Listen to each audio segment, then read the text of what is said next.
Welcome to Taste Buds. I'm Debra Eckerling, goal strategist, writer, and foodie. And today I'm speaking with cake artist Michelle Weissman Aston. Welcome, Michelle. Hello, and thank you so much for having me. What a pleasure. I am excited to chat because, well, cake, right? Doesn't like cake. Who are you and why cake? Okay. By day, I am a communications marketing executive for a luxury hotel brand. But by night, mini insomniac night, I'm a cake artist. And it is my great passion to design, to build, to present cakes. Food has always been kind of a common thread in my family. And I come from some great home cooks. So I think I unconsciously years ago said, I'm gonna get really good at baking because I see that as kind of an open lane. Do you remember the first thing you ever baked? I think I was always, my dad loved chocolate chip cookies, so of course I made chocolate chip cookies. And my mother is Southern, so we always had dessert on the week on Sunday dinner. And I think that first of all, I love the way a home smells when there's something baking. For me, that's like the ultimate comfort right there. And I think that food is showing your love, and anything cooked or baked with love, you can taste it. And and to be perfectly honest, dessert's a showstopper. Dessert gets the spotlight, so I like that.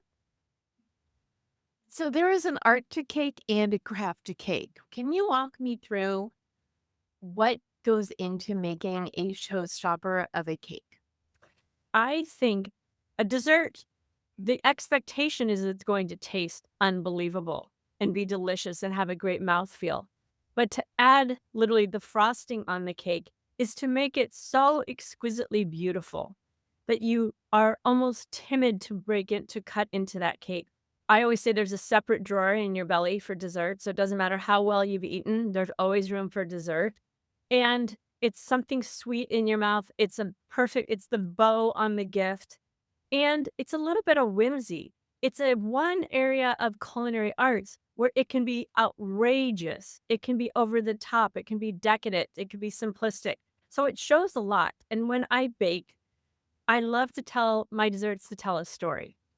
So whether it's a very innocent, minute detail, subtle, or whether it's over the top, I like it to tell a story. Can you give me a couple examples, like, of each? Yeah. So, um, I like to make hyper realistic cakes, and I recently did a cake. I have a friend of mine. Her son is really into tennis shoes. Like that's his thing. He loves expensive sneakers, tennis shoes, whatever you want to call them. And so for his birthday, I made him a cake that looked like a Nike tennis shoe, and it was like the most exciting thing he had ever seen before because he thought that was so cool, and that told his story. So I really like that if you can weave that into your dessert. And maybe it's a flavor, maybe it's a filling, maybe it's a decor item, but there's always something that you can subtly weave into that. Years ago, there was a friend of mine, and their kind of dirty little secret, if you will, well, they'd love to stop on the way home because nobody was around and get a Big Mac. It was like their little thing. And as a joke, and they never told anybody, but everybody knew that that had happened. You could kind of smell it, or they'd see the discarded bag. And as a joke, her husband commissioned me to make a cake that looked like a Big Mac, and we actually presented it in a Big Mac little phone thing. And the whole party cracked up, and she was like, "Everybody knows?" And we're like, "Yeah, everybody knows." That's the thing about those best kept secrets that everyone knows are not a secret. Exactly. I have another friend, um, and she was dating a rabbi, so I thought that was great. So as they were kind of made their coupledom public, I made them a lox and bagel cake. Like, "Bravo, here you get a lox and bagel cake." I love it. Do you have a recipe that you love that you want to share that we can also put in the recap article? So, I am a chocolate gal. I can do other things, but ultimately in all cake, I think in my mind, should be chocolate. So, years ago, and I've tried hundreds of chocolate cake recipes, but I have to say that Martha Stewart, and last year she kind of redid one of her basic chocolate cake recipes. I think it's the very best. I do think it's a really good recipe. It's a little heavy on the sugar. Maybe that's why I like it. Um, and she uses buttermilk. She uses, vegetable oil. I sub butter. I think anytime you can sub anything in cake. Cake baking is science. So as long as you have your ratios, so if the recipe calls for buttermilk, you can use cream or you can use half, half, half and half, and a liqueur. You can substitute as long as the amounts or the weights are the same. Oh, interesting. Even Okay, if you're gonna Deborah, even if you're gonna use a box cake, and I do not turn my nose up at a box cake. Even if you're going to do that, add an extra egg. Substitute the water for milk, liqueur. If you're making a kid's cake and it's lemon, use lemonade. Add an extra egg. That will just give your cake more moisture and body and structure. oh, I never thought about it that way.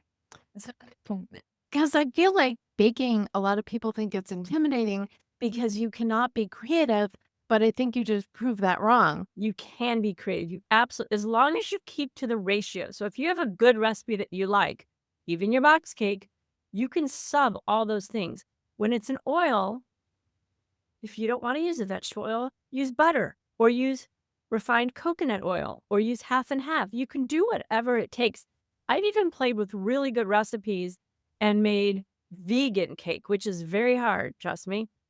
But you can find substitutes for almost anything. And what do you put on top? So, So my favorite, bar none, I mean, I can make Italian meringue, I can do all the fancies, but I think the most elegant is a chocolate ganache, which is equal parts cream and chocolate, heavy whipping cream and a really good chocolate.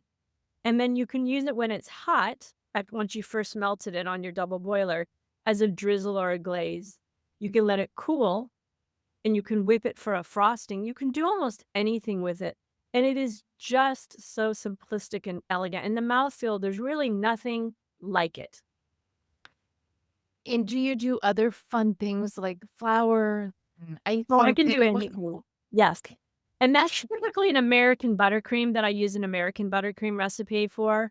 And yes, you do need to use some vegetable solids. If you use just all butter in your buttercream when you're doing decorations, the minute that sees a worm spot or, God forbid, direct sunlight, it's going to melt. So depending, I always ask people who I'm baking for, when are you going to present it? Is this an outdoor event? How shelf stable, so to speak, does this cake need to be?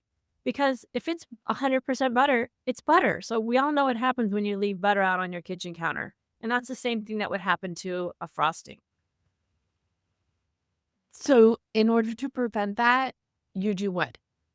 I usually substitute some of the butter for like a shortening, a vegetable shortening. Okay, and that'll keep it from melting. It'll just give it some more stability. Okay. And then if you're doing, like, really ornate decor, sometimes I'll use royal icing or I'll use, it'll make it a different consistency. You never want that granular taste in your frosting or decor, but you need it to have another, sugar or stabilizer to give it some oomph. So it sounds to me like in the same way you build flavors in a recipe, you are building components when you are decorating a cake. Absolutely. So I always try to ask, what are the flavors? What are the fillings? What are colors that you like? And there's so many ways that you can. I always say the cake, when you're presenting a dessert, it doesn't stop at the cake. The cake board, the cake platter, all of those can be part of your story. And you can really add that in to give it even more of a showstopper experience. If you were telling your own story in a cake, what would that be? Oh my goodness. That's a really good question. Well, I'll tell you. I'm a Colorado girl, born and raised, and I think there's something so beautiful about edible florals. So I would probably take some Colorado wildflowers and I would press them, or you can buy them online, dried and pressed, and I would use that with a beautiful, simple. chocolate ganache, and some beautiful dried flowers. But what about your cake board? Now, what does that look like? So I always cake boards are easy, right? Not the cardboard piece that looks like pizza box underneath the cake that gives it stability. And that's a really important whether you're transporting it or presenting it. Look, an easy trick that I tell people all the time is take that cake board and remember that it needs to be food stable. So anything that would normally touch food, you need to keep that in mind, right? So make sure that you're careful with that. But I've done wrapping paper. I've done really beautiful newsprint, right? You get fish and chips in newsprint. And you can cover the cake board in that. Cut it about 2-inch radius larger than the cake board and cut it around and fold it over and tape it. And then you've got a cake board that's also part of that story. Or what I really like is if I'm bringing a gift and a cake is to match the cake board, the wrapping paper of the cake. So it looks like perfect. Oh, you must have so much fun. I lay in bed at night, Deborah, thinking about cake, cake decor, my next cake. If somebody calls and says, I just had somebody call me and said my mother-in-law is turning 95 and I want to do a cake. And she sent me all these pictures that I'll print on edible sugar sheets and incorporate into the design. But she sent me pictures of this woman from her whole life, from the time she was a young bride all the way through into a current day. And I thought, what a great way. And I'm going to make fondant frames, ornate fondant frames, and then frame her pictures all the way around that cake. Oh my goodness, I love that. That just feels like how do you eat that though? How do you eat art? Well, you take a picture, and you always have the picture. So I always tell people it is meant to be eaten. And that's one of the things I love about cake is that if you're a painter or a photographer or you knit or any other fine art, the recipient feels almost obliged to hang it, to wear it, to display. But with cake, that's not the take a picture, enjoy it, relish it, enjoy that moment, truly be in the moment. Take a picture, and then it's meant to be enjoyed, and it should taste as beautiful as it looks. Okay. So you're basically giving everybody here permission, make a beautiful cake, savor it, take a photo, and dive in. Yes, 100%. People have said, "Are you sad to cut it?" Should I cut it? I'm not sure yet. So it's almost Valentine's Day. What recommendations do you have for dancing up that chocolate cake for Valentine's Day? So I think if you make a plain chocolate cake with the chocolate ganache, and you can make it very sexy and kind of glaze it over and have it, or you can do it a more subtle frosting, but add something dramatic to it. So maybe you sugar some red roses. Maybe you put sugared red rose petals around the outside. Maybe there's some kind of story, Um, I've done another cake where I've taken those little candy hearts with the little messages and I've replicated that in fondant and put them all over the cake. So whatever it is that resonates with you. And I think if especially with a good chocolate cake in Valentine's Day, pair that with a good Napa Cabernet, mwah, chef's kiss. I have this vision of you can even take those candy hearts and put them in a heart shape and Yes. it's the decor. It can be that simple. Or you can take that same cake, hollow out some of it, and fill the cake with those candy hearts. So when you cut it, out come the candy hearts. Okay. How do you do that? It's super easy. So let's say you're making like a regular 3-layer stacked cake, right? So you take your first layer and you're putting the filling in. Before you fill it, take like a muffin cutter, a small one. So you want to have it a smaller bowl. Maybe it's a 1.5-inch muffin cutter.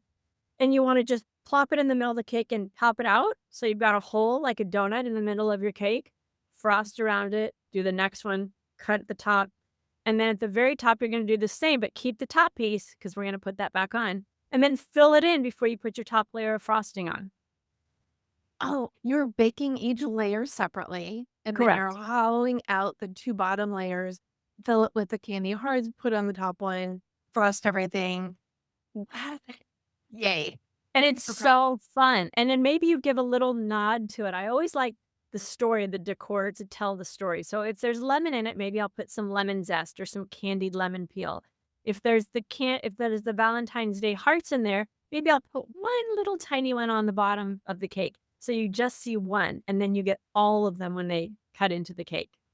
Ooh, it's like your little secret. Yeah. Just a little tell of what's in the cake. Ooh, I might have to start baking things. You're gonna love it, I'm telling you. It's very, very it has saved me, I think, years of therapy, is being in my kitchen creating. I can see that. And I do need to know though, how you feel like your Jewish upbringing prepared you for your role as cake goddess or Oh, whatever I you like call cake yourself. goddess, let's go with that. I think again, the thread in my family has always been food and the importance of sitting around a table. My adult children will tell me that they think that my insistence upon a family dinner every night. Now, both of my daughters were gymnasts all through high school. And so that often meant family dinner wasn't until after 8 or 8:30. But I would wait because I feel there is something so important and such a foundation to a family to share a meal. And that can be for your immediate family, for your extended family. But I think breaking bread, sharing a meal, a well-prepared, thought-out meal, it doesn't have to be fancy, but gathering around a table is truly community. And I think that that isn't that at the essence of what our Jewishness is sharing, being part of a larger group, talking about your day, sharing with one another. So it's just a way to do that. And food makes that so much easier. And dessert comes in because Well, dessert just makes it fancy. I mean, come on, not you don't have dessert. Well, at least I don't have dessert every night. So dessert kind of elevates whatever event you're having, right? And then I also think if for people that love sweets, is that it's a little bit of a wow. So if I can give somebody a wow that tells their story, I love it. and the other thing that I think the dessert ties well into your story, we build community around the table. Dessert just makes the meal longer. Yeah. Oh, that's a good point. Right. It's another reason to open another bottle of wine or to sit a little longer or to enjoy. And I love making desserts. It gives me such, you know, my daughter's friends are starting to get married and I often there's been many where I my gift is the wedding cake and it's a large undertaking depending upon the size of the wedding. But that brings me so much joy is to make something that I know that was baked with love and caring and that gets to be part of their special day. I love it. So it's like weaving the threads, but also weaving the layers together. I Exactly. Exactly. And telling that story. So, you know, pulling something together, maybe it's flavors, maybe it's decor. There's a friend of mine and she's an influencer and she calls herself an interior design maximalist and her apartment is over the top. I mean, it's like leopard print and striped. She's got such an amazing eye that I'm like, I don't know how you did this to me. It would look like a garage sale, but she great aesthetic. And so I made her um a maximalist cake where I did a pink and orange stripe, and then I did a leopard, and I did all these crazy things, and she was over the top. amazing. Is there something you know now that you wish you knew when you started this cake journey? Well, years ago, that's a great question, Deborah. So I was commissioned. I live in Marin County in Northern California, and there is a Frank Lloyd Wright, his only commercial building he ever built, and it's the Marin Civic Center. And I was commissioned by the folks at the Marin Civic Center for their anniversary to do a cake that looked like the exterior of the Marin Civic Center. So you're talking about an enormous commercial building. And I thought, okay, I can do this. They sent me the architectural plan so I could figure out the scale and the scope. But I have an MBA, Deborah. I didn't go to architecture school or design school. So I didn't know how to translate architectural plans to get scale right. So scale is something I'd had to learn. Thank goodness my husband is a designer and he can help me with scale because that is something I didn't know I needed to know. But even with a shoe, scale is really important. What's the height to the width to the length? I just didn't have that. So I'm learning. And so I guess the lesson is if you don't know something, be related to someone who does. Or YouTube it and Google it, yeah, because Oh, look at that. I people ask me, "Are you self-taught?" I'm like, "Well, if you count YouTube, I guess so, yeah." Do you have like a dream cake that you want to make one day? Oh, Well, I've had this dream.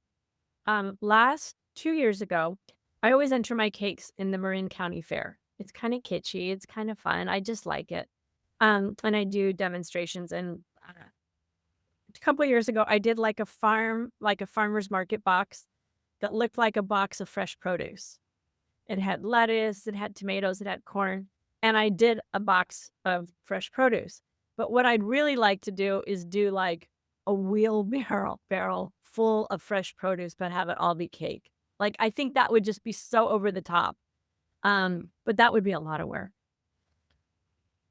aren't there TV shows that are as Yes. a cake? And why aren't you on them? So I have tried out, and I got very close a couple times. So we'll see. Maybe someday I will be on that show.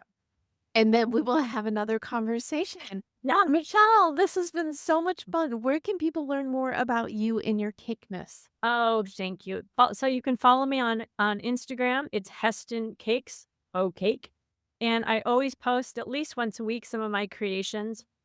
Um, Please follow along, and I love talking about cake. I like thinking about cake, and I really like eating cake. The trifecta. Perfect. It's your threes, right? You like threes, Deborah. We love threes. I think it's a writer thing, but I also think it's like a people thing. And Uh, it's also a design thing, just so you know. In designs, we always use odd numbers.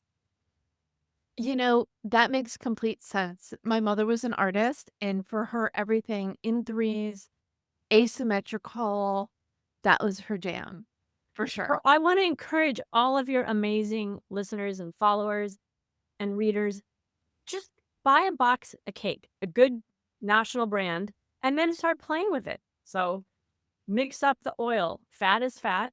Put something else in there. Add an extra egg to give it a little more. The egg white is going to give you some leavening, and the egg yolk is going to give it that rich taste. And then mix up the flavor. Don't use water, use milk. Sometimes if I'm making a kid's cake, I'll do half water and half lemonade or a fruit juice or a liqueur. Mix it up and make it your own. Okay, we have cake homework, everybody, in challenge accepted. Thank you so much for joining us, Michelle. And thank you for tuning in to Taste Buds with Deb. Don't miss an episode. You can subscribe on YouTube, iTunes, and or your favorite podcast platform. And if you go to jewishjournal.com/podcast, you can get the recipes, chocolate cake goals, and read the articles that go with each episode. And you can learn more at tastebudswithdeb.com. Until next time, do some baking and bon appetit.